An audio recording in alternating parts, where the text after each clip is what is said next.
Hello everybody and welcome to SR legal edge. तो हम यहाँ पर इंडियन एविडेंस एक्ट की सीरीज़ को डिस्कस कर रहे हैं। अभी तक हमने सेक्शन 31 तक डिस्कस कर दिया। हम चैप्टर सेकंड जो रेलिवेंसी ऑफ फैक्ट है सेक्शन 5 से लेकर के 55 तक उसे डिस्कस कर रहे हैं। तो पिछली वीडियोस आपको हमारे चैनल की प्लेलिस्ट पर मिल जाएंगी। आज हम डिस्कस करेंगे सेक्शन 32 एंड 33 जिसका टाइटल है statement by person who can not be called as witness, कि वो वाले पर्सन जिनको एज विटनेस नहीं बुलाया जा सकता उनकी स्टेटमेंट्स किस तरह से एडमिसिबल रहेगी हमारे इंडियन एविडेंस एक्ट के अंदर।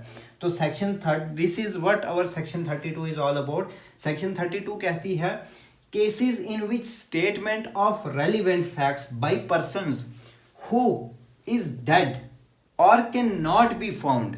ठीक है, या तो वो मर चुके हैं या वो नहीं मिल रहे या फिर वो इनकैपेबल हो गए हैं एविडेंस देने के लिए। मान लीजिए कोई एक्सट्रीम ओल्ड एज में चला गया, या मान लीजिए किसी का एक्सीडेंट हो गया, वो अब बोल नहीं सकता। तो इस तरह के सिचुएशंस में अगर कोई या तो मर चुका है या वो मिल नहीं रहा है या वो इनकैपेबल हो गया है एविडेंस देने के लिए, या फिर वो कहीं आउट ऑफ रीच है जो अभी उसको बुलाया नहीं जा सकता, उसको अगर बुलाएंगे तो अनरीजनेबल डिले होगा और अनरीजनेबल एक्सपेंसिव रहेगा वो। तो उन केसेस में किस तरह से देखा जाएगा, तो ये कहते हैं कि इसमें 8 पॉइंट्स देकर के रखे हैं कि यहाँ पर उनके आने की ज़रूरत नहीं है, उनकी जो प्रीवियस स्टेटमेंट थी वही एडमिसिबल रहेगी।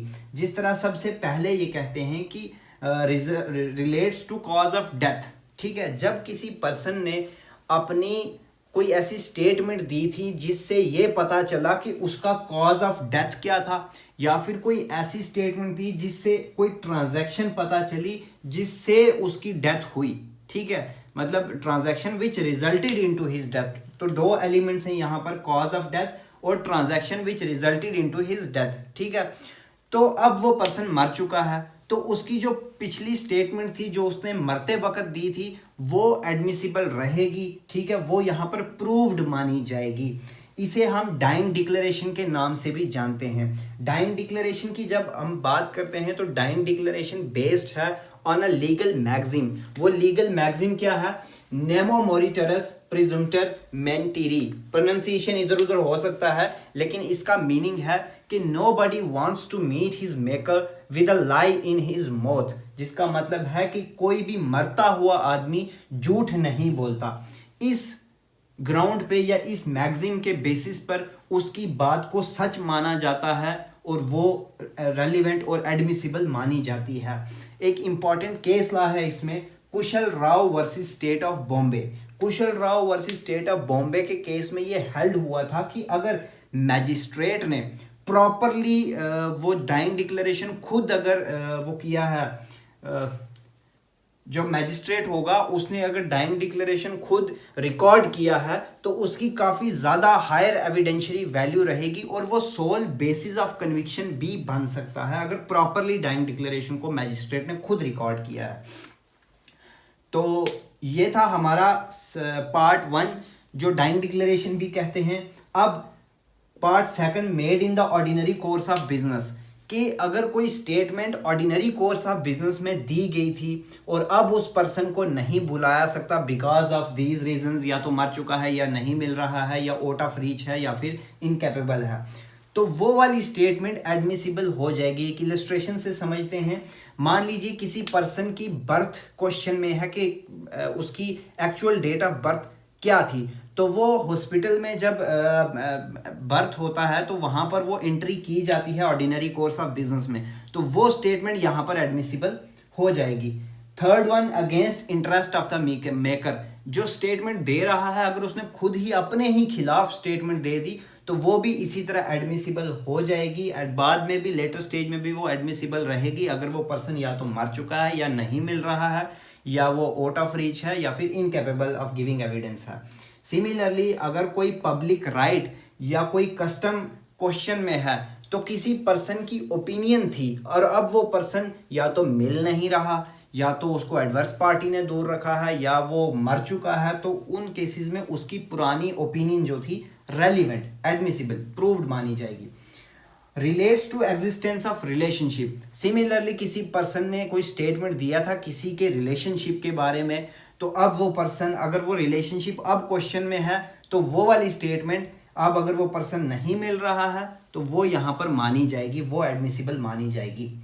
सिमिलरली अगर कोई डीड है, वसीयत है, किसी ने वसीयत की है, अब वो पर्सन मर गया है तो उसकी प्रॉपर्टी कैसे डिवाइड होगी, उसकी वसीयत के हिसाब से ही होगी। क्यों? क्योंकि उसने मरने से पहले एक वसीयत बनाई थी, तो वो वसीयत यहाँ पर एडमिसिबल है।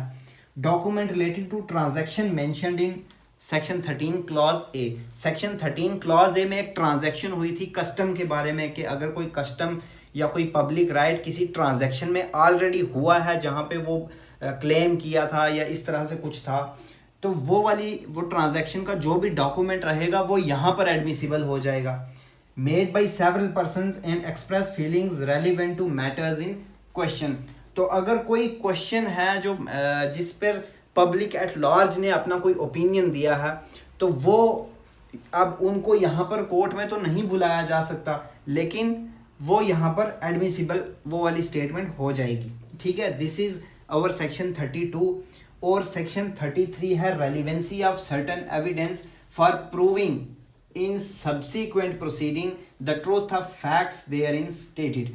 अगर किसी पर्सन ने कोई स्टेटमेंट दिया है किसी जुडिशियल प्रोसीडिंग में, ठीक है, जो ऑथोराइज्ड या फिर किसी ऐसे पर्सन के पास जो ऑथोराइज्ड था उस स्टेटमेंट को लेने के लिए, तो वो स्टेटमेंट अगर वो पर्सन अब किसी लेटर स्टेज में उसी केस में या किसी दूसरी जुडिशियल प्रोसीडिंग में अगर उस पर्सन की स्टेटमेंट चाहिए और वो पर्सन या तो मिल नहीं रहा, या तो वो मर चुका है, या फिर एडवर्स पार्टी ने दूर रखा है, या आउट ऑफ रीच है, कहीं बहुत दूर चला गया है, तो उन केस में उसका वो जो स्टेटमेंट जो उस कोर्ट में उसने उस जुडिशियल प्रोसीडिंग में पहले दिया हुआ था, वो वाला इस लेटर स्टेज में या फिर किसी सब्सिक्वेंट जुडिशियल प्रोसीडिंग में वो एडमिसिबल माना जाएगा।